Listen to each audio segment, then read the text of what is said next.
Madame la Présidente, Messieurs les ministres, chers collaborateurs des ministres. Madame la ministre, man dama la xaw a yërëm tuuti parce que liñ la sant ak liñ la jox ci ay moyens ak yaakaar bi nit ñi am ci yow dafa déséquilibré, dafa disproportionnel. Pour vous dire que da nga yor département bu difficile, bu complexe, boo xam ne plus de 60% des Sénégalais foofu la ñu wax ne dans le premier entendement foofu la ñu leen tënk. nga am ay ndaw yoo xam ne benn lañ d'abord parce qu'ils sont tous jeunes, mais à la fois plusieurs jeunesses ñoo xam ne seen bëgg-bëgg yemul, seen gis-gis yemul, seen niveau d'étude yemul, seen ay aspirations yemul, fi ñu dëkk yemul. nga war a am cette responsabilité et cette mission de l'articuler autour d'une politique cohérente. loolu nag dafa soxla lu am solo. Dans votre projet, vous avez décliné entre autres missions, mais Madame le ministre, man bi ma gën a amal solo c'est celle qui porte sur l'éducation à la citoyenneté et la promotion du volontariat. Parce que ce dont il s'agit aujourd'hui, c'est d'avoir un nouveau type de jeunes dans ce pays. Nous avons une jeunesse courageuse, une jeunesse ambitieuse, parce que boo génnee ci dëkk bi di dox ci mbedd mi xale yi nga gis ku nekk yaa ngi wut nooy ciy génnee, comme on le dit si bien.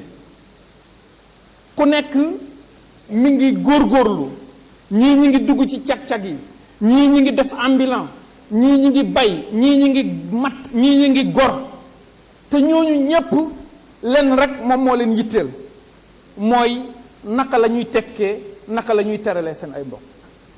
Mais Madame la ministre, ce dont il s'agit aujourd'hui, c'est pas d'interpréter cela, mais de le transformer.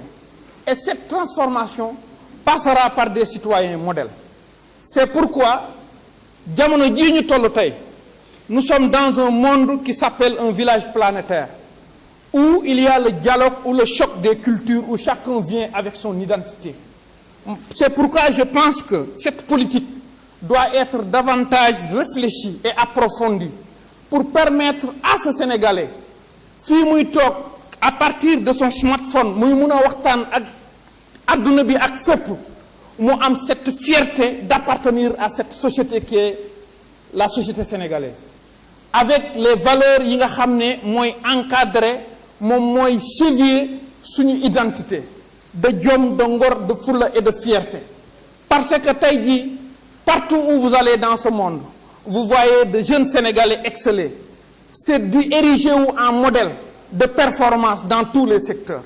Donc pour vous dire que man je pense que l'une des orientations majeures yi nga war a gën a jox sa département, c'est de bâtir un nouveau jeune Sénégalais, conscient de ses missions, de ses limites et de ses forces, de son identité, pour pouvoir vraiment porter ce pays fan lañ ko war a mun a yem.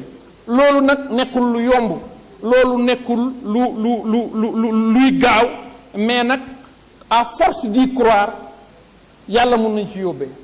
ma wax la aussi que ne le président de la République est le Sénégalais le mieux renseigné.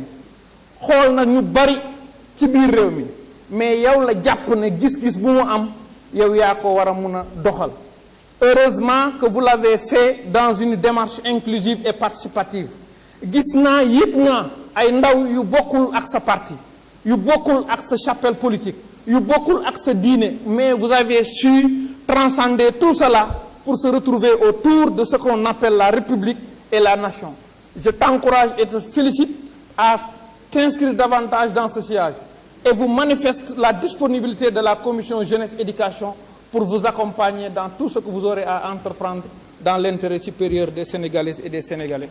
Je vous remercie et je vous encourage. Merci.